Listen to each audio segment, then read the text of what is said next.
我和死对头提出分手，他冷脸酷酷转身，分手就分手，谁稀罕？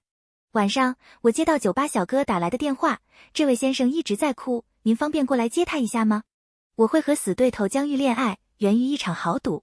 2天前的朋友聚会，恰巧碰上圈子里最小的一位姐妹成年，于是她吵着嚷着要玩刺激点的游戏。岂料找刺激的是她，最终却刺激到我身上。成年人版的真心话大冒险，我抽中和在场任意男性恋爱1个月。在快要掀破屋顶的起哄声中，我眼神环顾在场男性，该说不说，都挺帅的。于是我松口，谈就谈吧。正当我准备物色恋爱对象，找刺激那小姐妹又开口，既然要追求刺激，那当然要刺激到底啊。我无奈看他，你想怎么样？盲选，他说。商量出的盲选方案很简单，在场单身男士各拔1根眼睫毛，我选中谁的睫毛就和谁恋爱。我本来还觉得挺有意思的，毕竟一个接着一个去屏风后拔睫毛很有趣。直到江玉跟着起身，我纳闷，怎么他也要？他也是单身呀。江玉回头冲我微微一笑，声音森寒，敢选我，你就死定了。我一凛，默默给自己心理安慰，不要选到他，不会选到他。毕竟我和他的关系向来不对付，和他谈恋爱那就是纯纯给自己找罪受。很快，睫毛收集完毕，找刺激那小姐妹如同净室房的小太监般给我端来一个托盘。我凑头过去看，7根睫毛，长短不一，有粗有细。我指着其中1根，新奇道，这根怎么还是湿的？该不会是哭了吧？他催促我，哎呀，你快选，睫毛确实难辨主人。最终我选了湿湿的那根，并给出理由，男人的眼泪，我的兴奋剂。他看一眼睫毛上方对应的数字，询问4号是谁。第1遍无人应声，他再问第2遍、第3遍。江玉在他催命似的声音中将纸团揉进垃圾桶，暗骂一声。这下所有人都懂了。我沉默看向江玉，他无语抬头看我，眼尾还带着被拔眼睫后的薄红，瞧着波光潋滟的。我纳闷，他的眼泪我不兴奋啊。我和江玉就这样谈起了为期1个月的恋爱，但才谈几天我就受不了了。主要是江玉这人太烦。恋爱游戏规定，不管我和江玉私底下怎么闹，但只要有当晚任意见证人在场，我和他自动恢复成情侣关系。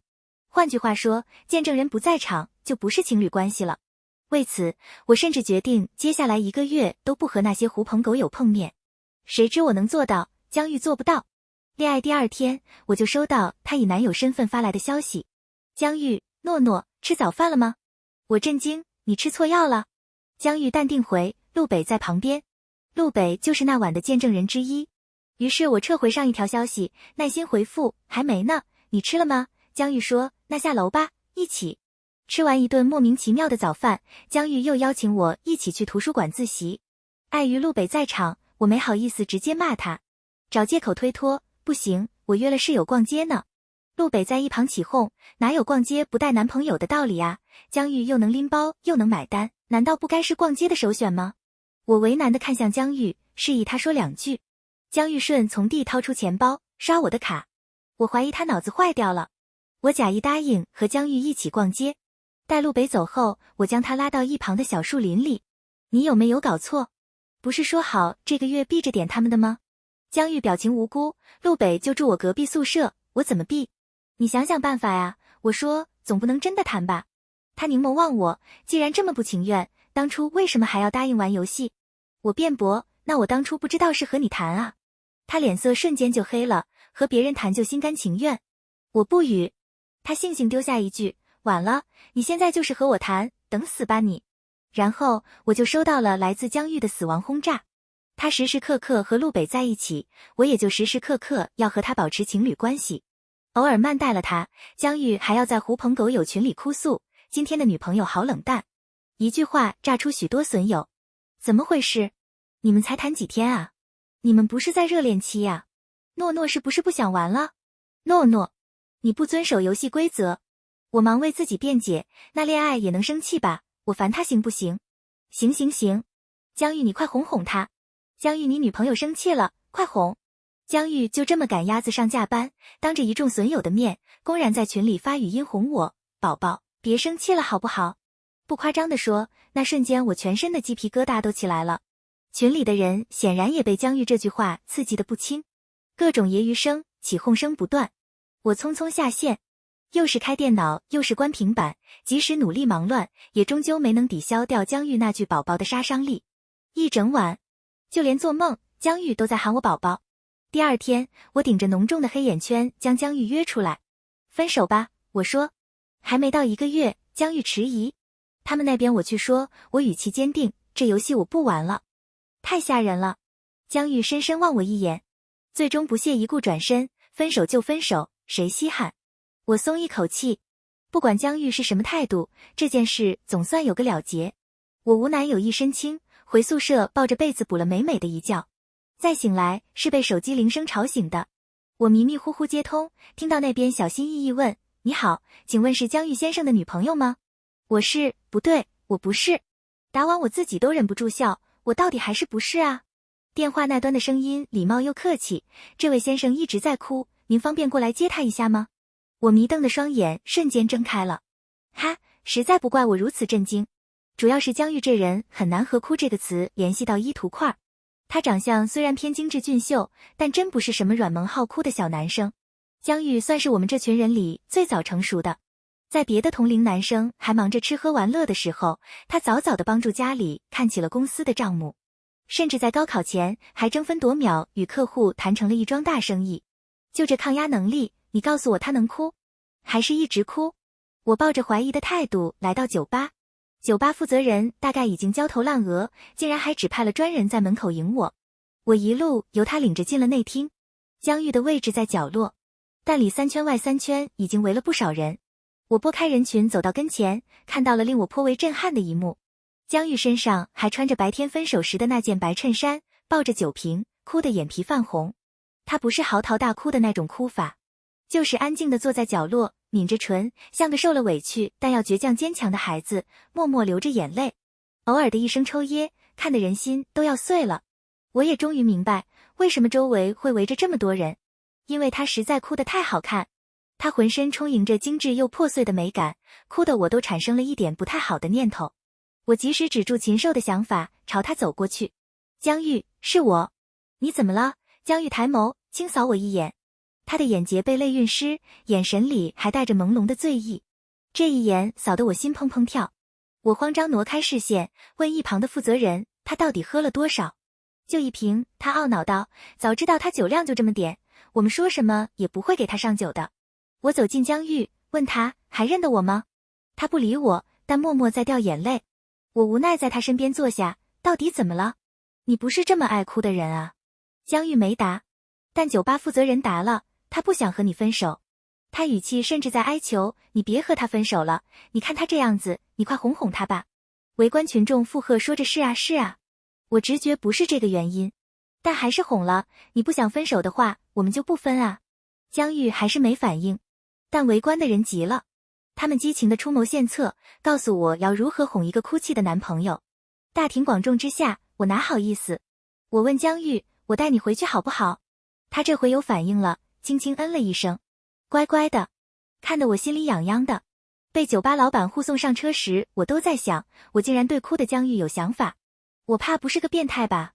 时间早过了宿舍门禁，没办法，我只好将江玉带回我市中心的公寓。万幸的是，在车上睡了一觉的江玉已经不哭了。刚醒的他有点懵，但胜在乖巧听话。我让他喝水就喝水，我让他擦脸就擦脸，一直到我命令他上床睡觉，他都乖乖听从。这模样实在过分乖了，我心痒难耐，恶趣味上头。我把手机对准江玉，打开视频录制，江玉跟着我念。他窝在我小碎花的松软被子里，轻轻抬眼看我。我说，江玉是笨蛋。他跟着说，江玉是笨蛋。我笑一声，再道，江玉是爱哭鬼。他说，江玉是爱哭鬼。我突然有点想知道醉酒的江玉到底有没有意识，再道，江玉喜欢黎诺。他一顿，还是跟着念，江玉喜欢黎诺，原来没意识。我这样想，毕竟江玉是亲口说过讨厌我的人。我突然觉得没什么意思，意兴阑珊收起手机。你睡觉吧，我冲他道，顺手灭了卧室的灯。第二天醒来时，江玉已经为我备好早餐。他身上依旧是昨天那套白衬衫黑裤子，衬衫有褶，左手的袖口还掉了一粒扣子，头发也乱，偏偏仗着那张脸，看起来颇有落拓贵公子的意味。他将热牛奶放上餐桌，对我说：“谢谢你昨晚收留我，看来清醒了。”我朝他走去，咬下2口三明治后，忍不住问：“你昨晚为什么哭？”江玉声音冷淡：“我不想说。”“是因为和我分手吗？”他抬眼看我：“我们又不是真的在一起，分手我有必要伤心？”我的重点一偏：“那要是真的在一起，分手你就会伤心？”江玉一噎，他慢条斯理地吃完最后1口三明治，反问我：“我们会真的在一起吗？”“不会。”这一点我和他都心知肚明。他讨厌我，我也不怎么喜欢他。我闷头咬三明治，硬塞了几口，实在没能忍下这口气。他在高傲什么呀？我故意说：“你昨晚喝醉了，还说你喜欢我呢。”江玉呛咳一声，他呛得满脸通红，嘴里还在说着不可能。视频为证，我把昨晚录下的视频放给他看。看过视频后的江玉淡定说：“你逼我说的。”“我没。”“你就有。”他一抬下巴，视频为证。我愤愤道：“那我昨天让你说喜欢陆北，你怎么不说呢？”“你没说这。”他倏地噤声。我怔了怔，满眼狐疑看他：“你昨晚到底醉没醉？”“醉了。”江玉这样答。“那你还没有人规定喝醉酒必须断片吧？”他好像在转移话题，又好像没有。我还知道你昨晚都对我做了什么。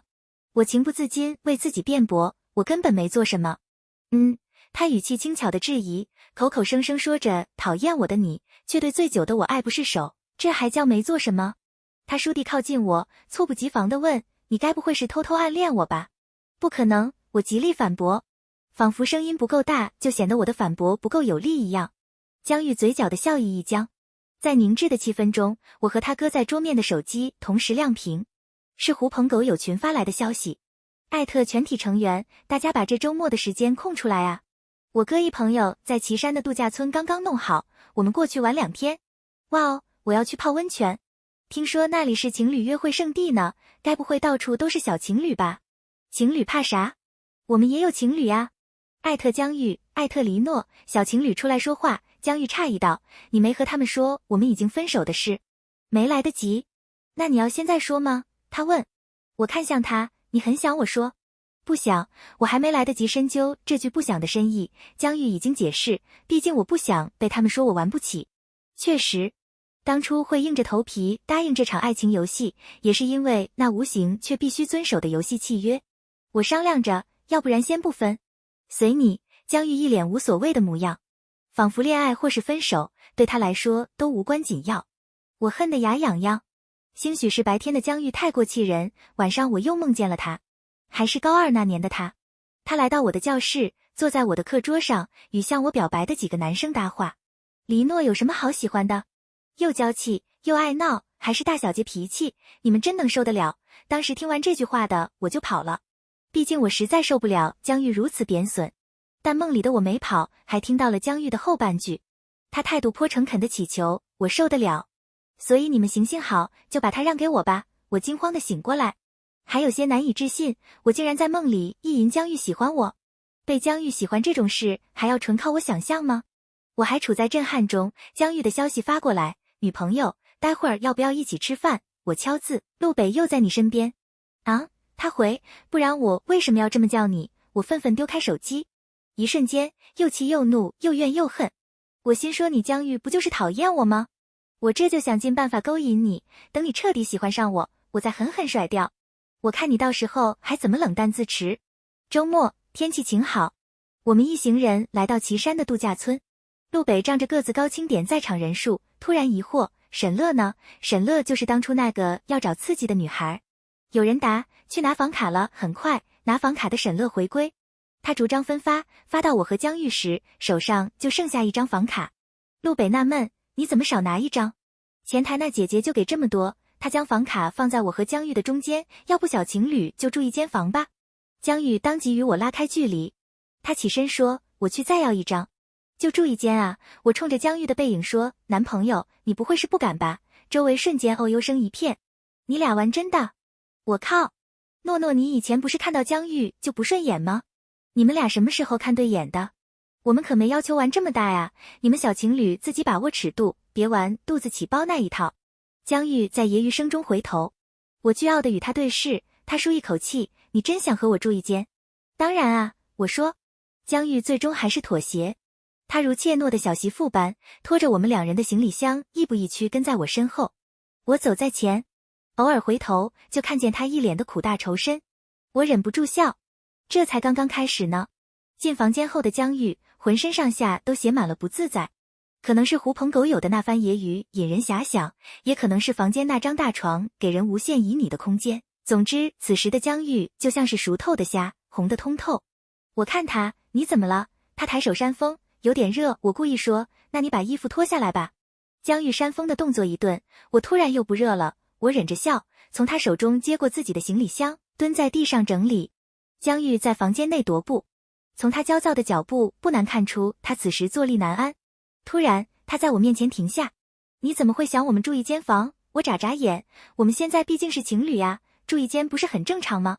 江玉犹疑，可是我拿他当初的话呛他，你这么玩得起，不会是不敢吧？我有什么不敢的？江玉说完这句话，似乎冷静下来，也开始整理他的行李箱。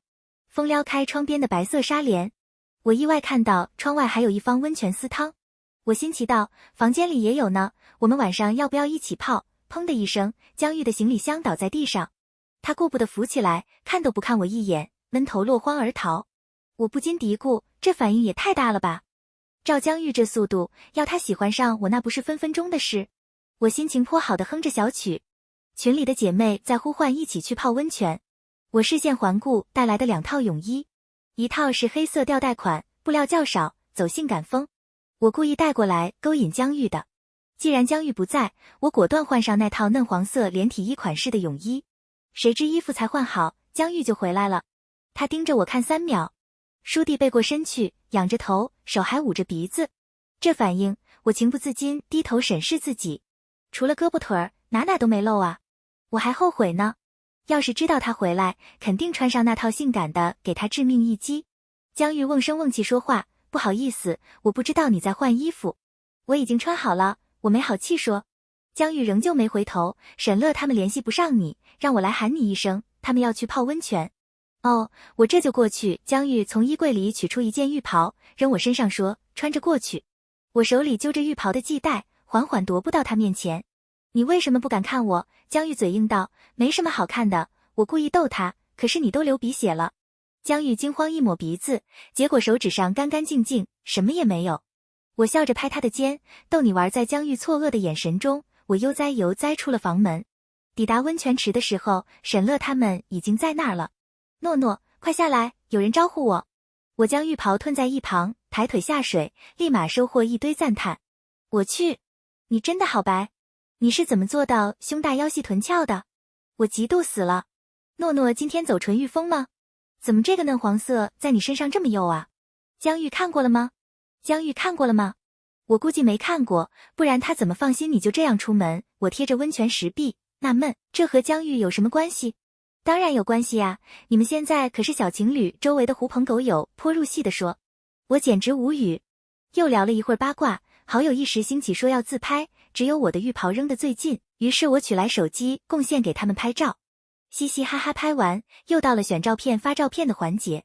我本来舒舒服服泡在池子里，突然就听耳边传来一阵熟悉的声音，江玉，跟着我念，江玉是笨蛋，江玉是笨蛋。周围的我靠声此起彼伏，我着急要抢回手机，可越急就越慢，我只能眼睁睁地看着他们看完了视频。首先翻到视频的女孩认错，诺诺，抱歉，我以为前面还有照片。没事，我终于拿回手机，心有余悸的息屏。八卦小能手们在一瞬间全围上来。我靠，视频是怎么回事啊？视频里真的是江玉吗？那个高冷娇金的江玉？我靠，她好玉呀！她是哭过吗？她怎么哭过之后这么好看啊？你俩该不会真的在一起了吧？我捡重点澄清，还没在一起。视频是他喝醉后拍的，我实在难以解释当时拍下视频的心情，只好随口胡诌。我怕他以后还要惹我生气，故意留的把柄呢。好友重点很偏。他真的醉了吗？我看着不太像，这就是故意勾引吧？你看他还趁机表白呢。我原本以为是哭过，可我现在觉得那泛红的眼皮更有可能是画的哭妆。我去，江玉好手段啊！我忙打断他们的胡乱猜测，不是，他是真哭过。不信，他那种性格怎么会哭？不信，他肯定是知道你喜欢爱哭的男生，所以故意哭给你看。不信，不管你说什么，反正我就是不信。我无奈失笑。游戏而已，江玉怎么会勾引我呀？况且更荒诞的现实是，目前还是我在勾引江玉。一群人就此罢休。泡完温泉返回房间的途中，沈乐突然将我拉到一旁。他语气吞吞吐吐的，江玉可能真的在勾引你。他悄悄和我说，之前选睫毛恋爱的环节，我看到江玉故意等眼睛湿了才去拔睫毛。他说，他好像是知道你会选湿的那一根，我的脑子轰的一声，炸了。关于我喜欢爱哭的男生，其实不是秘密。我看小说或者看电视剧，看到男主为爱落泪的环节，心脏就会像是被什么轻轻攥了一下，酥酥麻麻的。那酸涩的过电感，致使我每次看到男生落泪，心里都不太冷静。我疯狂上头，发朋友圈，发微博，发在我能想到的任何地方。男人的眼泪，我的兴奋剂。可能是因为这样，江玉也知晓了这件事。但要说他哭是为了勾引我，我觉得不太可能。毕竟他讨厌我是事实。思前想后，我决定还是试探他一下。我等在房间，一边等他，一边想着试探他的方法。可一直等到半夜11点，江玉都还没回房间。我不由得给他发消息，你在哪？江玉没回消息，但他回了房间。此时我正躺在床上，他似乎不太好意思与被窝中的我对视，总是不自觉移开视线。陆北邀请我通宵打游戏，我过去和他一起画壁，他抱起了酒店的枕头。我摁住枕头不让他抱，他房间没多余的枕头吗？有，江玉烫手似的松开枕头。他瞥一眼我，再说，我就是过来和你说一声，我今晚不回来睡了。这摆明了就是他找的借口。眼看着他的背影远去，我忙道，可是我不舒服。江玉的步子顿住。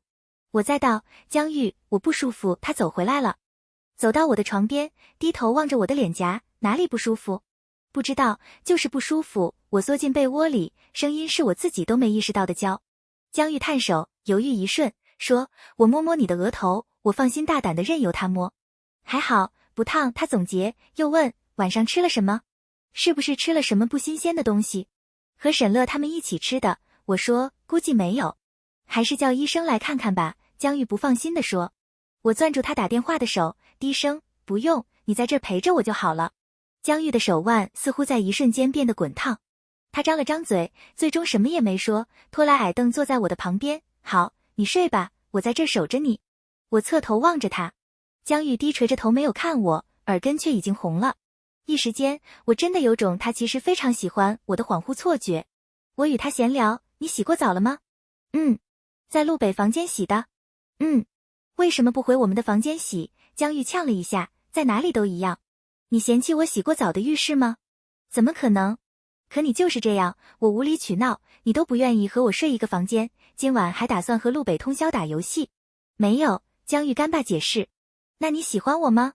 喜。江玉倏地抬头，怎么聊这个？我故作委屈。其实根本没有什么打游戏吧，你只是不想和我待在一起画壁。我翻身背对着他。我知道的，你讨厌我，你连和我共处一室都讨厌。我都知道了，你去陪陆北吧，没关系的，我也不是那么不舒服，你去吧，不用管我。